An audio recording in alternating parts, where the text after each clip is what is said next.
ನಮಸ್ಕಾರ ಗೆಳೆಯರೇ, ಸೆಲ್ಫಿ ಕ್ಲಾಸಸ್ಗೆ ಸ್ವಾಗತ. ನಾನು ನಾಗರಾಜ್. ಬನ್ನಿ ಗೆಳೆಯರೇ, ಇವತ್ತಿನ ಕ್ಲಾಸ್ನ ಸ್ಟಾರ್ಟ್ ಮಾಡೋಣ.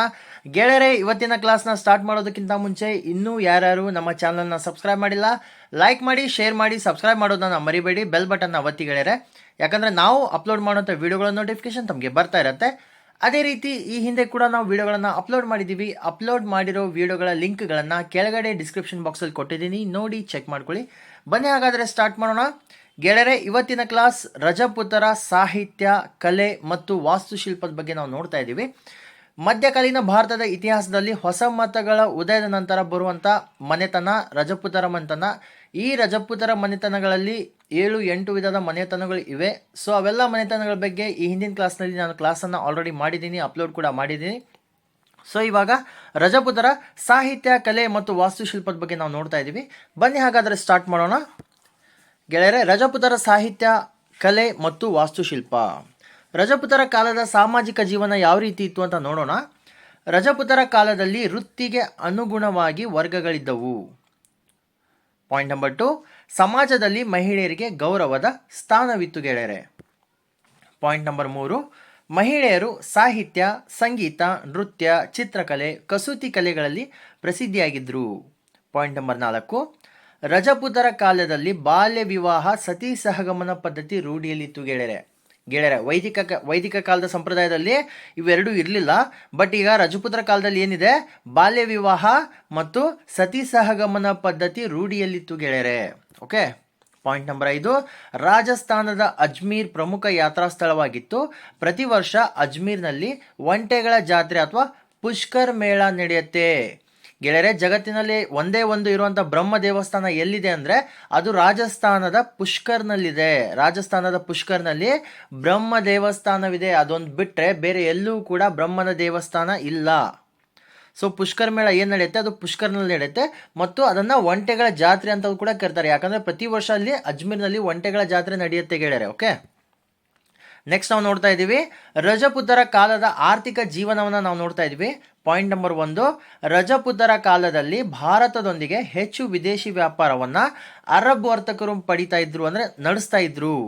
ಪಾಯಿಂಟ್ ನಂಬರ್ 2, ಸಾಂಬಾರ್ ಪದಾರ್ಥ, ಹತ್ತಿ, ಸುಗಂಧ ದ್ರವ್ಯಗಳು, ರೇಷ್ಮೆ ವಸ್ತುಗಳು ಮತ್ತು ವಜ್ರಗಳು ಭಾರತದಿಂದ ರಫ್ತಾಗ್ತಾ ಇದ್ದು. ಎಲ್ಲಿಂದ? ರಾಜಸ್ಥಾನದಿಂದ ಹೆಚ್ಚಾಗಿ ಗೆಳೆಯರೆ.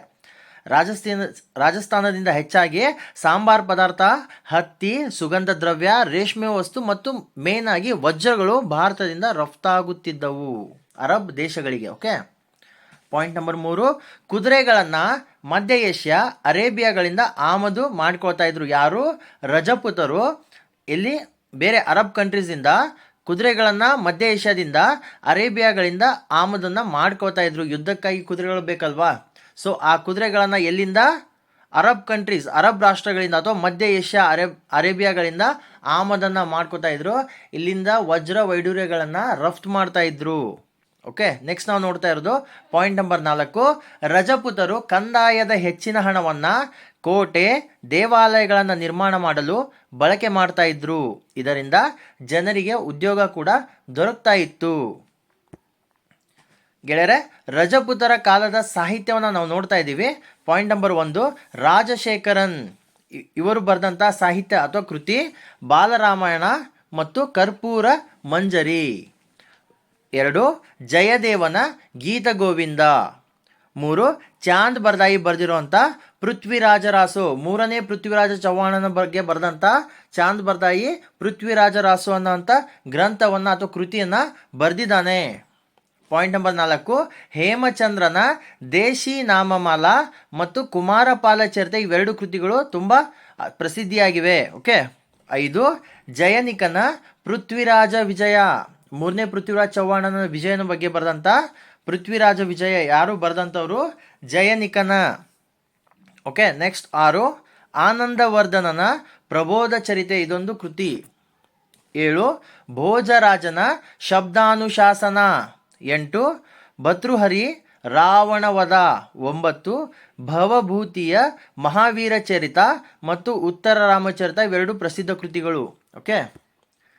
ನೆಕ್ಸ್ಟ್ ರಜಪೂತರ ಕಾಲದ ಕಲೆ ಮತ್ತು ವಾಸ್ತುಶಿಲ್ಪ ನಾವು ನೋಡೋದಾದರೆ ಪಾಯಿಂಟ್ ನಂಬರ್ 1, ರಜಪೂತರ ವಾಸ್ತುಶಿಲ್ಪ ಕೇಂದ್ರಗಳು ಪ್ರಮುಖವಾಗಿ ಖಜುರಾಹೋ ಗೆಳೆಯರೆ. ಖಜುರಾಹೋ ಎರಡನೇದ್ದು ಮೌಂಟ್ ಅಬು, ಮೂರನೇದ್ದು ಭುವನೇಶ್ವರ, ನಾಲ್ಕನೇದ್ದು ಕೋನಾರ್ಕ ಮತ್ತು ಧಾರಾನಗರ ಇಲ್ಲಿ ಕಾಣಸಿಗುತ್ತೆ. ಪಾಯಿಂಟ್ ನಂಬರ್ 2, ರಜಪೂತರ ಕೋಟೆಗಳು ನಾವು ನೋಡ್ಬೇಕಂದ್ರೆ ಜೈಪುರ, ಜೋಧ್ಪುರ, ಕಾಲಿಂಜರ್, ರಣಥಂಬೋರ್ ಮತ್ತು ಚಿತ್ತೋರ್ ಇಲ್ಲಿ ಕೋಟೆಗಳು ಪ್ರಸಿದ್ಧ, ಕೋಟೆಗಳಿಗೆ ಪ್ರಸಿದ್ಧವಾದ ಊರುಗಳಿವು. ಓಕೆ, ಸೊ ರಜಪೂತರು ಕಟ್ಟಿದಂಥ ನಾವು ಕೋಟೆಗಳನ್ನು ನೋಡ್ಬೇಕಂದ್ರೆ ಜೋಧ್ಪುರ, ಜೈಪುರ, ಕಾಲಿಂಜರ್, ರಣಥಂಬೋರ್, ಚಿತ್ತೋರ್ ಇಲ್ಲೆಲ್ಲ ಭೇಟಿ ಕೊಡಬೇಕಾಗತ್ತೆ. ತಮಗೆ ಗೊತ್ತಾಗತ್ತೆ ಎಂತೆಂಥ ಕೋಟೆಗಳನ್ನು ರಜಪೂತರು ತಮ್ಮ ಕಾಲದಲ್ಲಿ, ತಮ್ಮ ಆಳ್ವಿಕೆಯ ಕಾಲದಲ್ಲಿ ಕಟ್ಟಿಸಿದ್ದಾರೆ ಅಂತ. ಓಕೆ, ಪಾಯಿಂಟ್ ನಂಬರ್ 3, ಮಧ್ಯಪ್ರದೇಶದ ಗ್ವಾಲಿಯರ್ ಕೋಟೆಯು ವಿಶೇಷವಾದದ್ದು. ಗ್ವಾಲಿಯರ್ ಕೋಟೆಯನ್ನು ಭಾರತದ ಕೋಟೆಗಳ ಕೊರಳಹಾರದ ಮುತ್ತು ಅಂತ ಕರೀತಾರೆ. ಯಾಕಂದ್ರೆ ಅಷ್ಟು ಪ್ರಸಿದ್ಧಿಯಾಗಿದೆ ಆ ಕೋಟೆ, ಅಷ್ಟು ವಿಶಾಲವಾಗಿದೆ, ಅಷ್ಟು ದೊಡ್ಡದಾಗಿದೆ ಆ ಕೋಟೆ, ಮಧ್ಯಪ್ರದೇಶದ ಗ್ವಾಲಿಯರ್ ಕೋಟೆ ಗೆಳೆಯರೆ. ಓಕೆ, ನೆಕ್ಸ್ಟ್ ನಾವು ನೋಡ್ತಾ ಇರೋದು ಪಾಯಿಂಟ್ ನಂಬರ್ 4, ರಜಪೂತರ ಅರಮನೆಗಳು ಗೆಳೆಯರೆ. ಅರಮನೆಗಳಲ್ಲಿ ಗುಲಾಬಿ ನಗರ ಅಂದರೆ ನಾನು ಈ ಹಿಂದೆ ತಮ್ಗೆ ಹೇಳಿದೆ ಜೈಪುರ್ನಲ್ಲೂ ಕೂಡ ಕೋಟೆಗಳು ನಮಗೆ ಕಾಣಸಿಗತ್ತೆ ಅಂತ. ಸೊ ಗುಲಾಬಿ ನಗರ ಅಥವಾ ಪಿಂಕ್ ಸಿಟಿ ಅಂತ ಯಾವ ನಗರವನ್ನ ಭಾರತದ ಯಾವ ನಗರವನ್ನ ಪಿಂಕ್ ಸಿಟಿ ಅಥವಾ ಗುಲಾಬಿ ನಗರ ಅಂತ ಕರೀತಾರೆ ಅಂದರೆ ಜೈಪುರವನ್ನ ಪಿಂಕ್ ಸಿಟಿ ಅಥವಾ ಗುಲಾಬಿ ನಗರ ಅಂತ ಕರೀತಾರೆ. ಅದೇ ರೀತಿ ಜೈಪುರದ ಹವಾಮಹಲ್, ಗ್ವಾಲಿಯರ್ನ ಮಾನ್ಸಿಂಗ್ ಅರಮನೆ, ಅಂಬರ್ನ ಅರಮನೆ ಮತ್ತು ಉದಯಪುರದ ಬೃಹತ್ ಅರಮನೆಗಳು ಪ್ರಸಿದ್ಧಿಯಾಗಿವೆ ಗೆಳೆಯರೆ. ಪಾಯಿಂಟ್ ನಂಬರ್ 5, ರಜಪೂತರ ಪ್ರಮುಖ ದೇವಾಲಯಗಳು ಯಾವ್ಯಾವುದು ಅಂದರೆ ಮಧ್ಯಪ್ರದೇಶದ ಖಜುರಾಹೋದ ಖಂಡರಾಯ ಮಹಾದೇವ ದೇವಾಲಯವನ್ನು ಚಂದೇಲರು ನಿರ್ಮಾಣವನ್ನ ಮಾಡ್ತಾರೆ. ಅಬೂ ಪರ್ವತದ ದಿಲ್ವಾರ್ ಮಂದಿರಗಳು ಪ್ರಮುಖವಾದವು ಗೆಳೆಯರೆ. ಪಾಯಿಂಟ್ ನಂಬರ್ 6, ವಿಶ್ವ ಪ್ರಸಿದ್ಧ ಒಡಿಶಾದ ಕೋನಾರ್ಕ್ ಸೂರ್ಯ ದೇವಾಲಯವನ್ನ ಪೂರ್ವದ ಗಂಗರ ಅರಸ 1ನೇ ನರಸಿಂಹದೇವ ಕಟ್ಟಿಸ್ತಾನೆ. ಯಾರ ಕಾಲದಲ್ಲಿ? ರಜಪೂತರ ಕಾಲದಲ್ಲಿ. ಓಕೆ, ಪಾಯಿಂಟ್ ನಂಬರ್ 7, ಕೋನಾರ್ಕನ ಸೂರ್ಯ ದೇವಾಲಯವನ್ನ ಬ್ಲ್ಯಾಕ್ ಪಗೋಡಾ ಅಂತ ಕೂಡ ಕರೀತಾರೆ. ಪಾಯಿಂಟ್ ನಂಬರ್ 8, ಒಡಿಶಾದ ಕೋನಾರ್ಕ್ನ ಸೂರ್ಯ ದೇವಾಲಯವನ್ನು 1984ರಲ್ಲಿ ವಿಶ್ವ ಪರಂಪರೆಯ ಪಟ್ಟಿಗೆ ಸೇರಿಸಲಾಗಿದೆ ಗೆಳೆಯರೆ. It's a very very important point, note ಮಾಡ್ಕೊಳ್ಳಿ. ಒರಿಸ್ಸಾದ ಕೋನಾರ್ಕ್ನ ಸೂರ್ಯ ದೇವಾಲಯವನ್ನು 1984ರಲ್ಲಿ ವಿಶ್ವ ಪರಂಪರೆಯ ಪಟ್ಟಿಗೆ ಸೇರಿಸಲಾಗಿದೆ ಗೆಳೆಯರೆ. Okay, next point number 9, mount ಅಬುವಿನ ಜೈನ ದೇವಾಲಯಗಳಾದ ಆದಿನಾಥ ಮತ್ತು ನೇಮಿನಾಥನ ದೇವಾಲಯಗಳನ್ನು ದಿಲ್ವಾರ್ ದೇವಾಲಯ ಅಂತ ಕರೀತಾರೆ. ಈ ದಿಲ್ವಾರ್ ದೇವಾಲಯ ಎಲ್ಲಿದೆ ಅಂದರೆ ಮೌಂಟ್ ಅಬು ಅನ್ನುವಂಥ ಒಂದು ಪರ್ವತದ ಮೇಲಿದೆ. ಇದೊಂದು ಪ್ರಸಿದ್ಧ ಯಾತ್ರಾ ಸ್ಥಳ ಕೂಡ. ಓಕೆ, ಇವುಗಳನ್ನು ಗುಜರಾತಿನ ಸೋಲಂಕಿ ಅರಸರು ಕಟ್ಟಿಸ್ತಾರೆ. ಪಾಯಿಂಟ್ ನಂಬರ್ 10, ಪೂರಿಯ ಜಗನ್ನಾಥ ದೇವಾಲಯವನ್ನು ಪೂರ್ವ ಗಂಗರ ಅರಸ ಅನಂತವರ್ಮನ್ ಚೋಡಗಂಗನು ಕಟ್ಟಿಸ್ತಾನೆ. ಸೊ ಈ ಪೂರಿಯ ಜಗನ್ನಾಥ ದೇವಾಲಯವನ್ನು ವೈಟ್ ಪಗೋಡಾ ಅಂತ ಕರೀತಾರೆ. ಕೋನಾರ್ಕ್ನ ಸೂರ್ಯ ದೇವಾಲಯವನ್ನು ಬ್ಲ್ಯಾಕ್ ಪಗೋಡಾ ಅಂತ ಕರೆದ್ರೆ ಪೂರಿಯ ಜಗನ್ನಾಥ ದೇವಾಲಯವನ್ನು ವೈಟ್ ಪಗೋಡಾ ಅಂತ ಕರೀತಾರೆ. It's a very important, note ಮಾಡ್ಕೊಳ್ಳಿ ಗೆಳೆಯರೆ. ಓಕೆ ಗೆಳೆಯರೆ, ನಮ್ಮ ವಿಡಿಯೋಗಳು ತಮಗೆ ಇಷ್ಟವಾದಲ್ಲಿ ಲೈಕ್ ಮಾಡಿ, ಶೇರ್ ಮಾಡಿ, ಸಬ್ಸ್ಕ್ರೈಬ್ ಮಾಡೋದನ್ನ ಮರಿಬೇಡಿ. ಬೆಲ್ ಬಟನ್ನ ಒತ್ತಿ ಗೆಳೆಯರೆ, ಯಾಕಂದರೆ ನಾವು ಅಪ್ಲೋಡ್ ಮಾಡೋಂಥ ವಿಡಿಯೋಗಳ ನೋಟಿಫಿಕೇಶನ್ ತಮಗೆ ಬರ್ತಾ ಇರುತ್ತೆ. ಅದೇ ರೀತಿ ನಾವು ತಿಳಿಸ್ಕೊಟ್ಟಂಥ ಮಾಹಿತಿಗಳ ಬಗ್ಗೆ ಅಥವಾ ನಮ್ಮ ಕ್ಲಾಸ್ಗಳ ಬಗ್ಗೆ ಏನಾದರೂ ಅಭಿಪ್ರಾಯಗಳು ಅಥವಾ ಕಮೆಂಟ್ಗಳಿದ್ದಲ್ಲಿ ದಯವಿಟ್ಟು ಕಮೆಂಟ್ ಸೆಕ್ಷನಲ್ಲಿ ಕಮೆಂಟ್ ಮಾಡಿ. ನಾವು ನಿಮ್ಮ ಕಮೆಂಟ್ಗಳನ್ನು ನೋಡ್ತೀವಿ ಗೆಳೆಯರೆ. ಮತ್ತೆ ನಾವು ಮುಂದಿನ ಕ್ಲಾಸಲ್ಲಿ ಭೇಟಿಯಾಗೋಣ. ಧನ್ಯವಾದಗಳು ಗೆಳೆಯರೆ.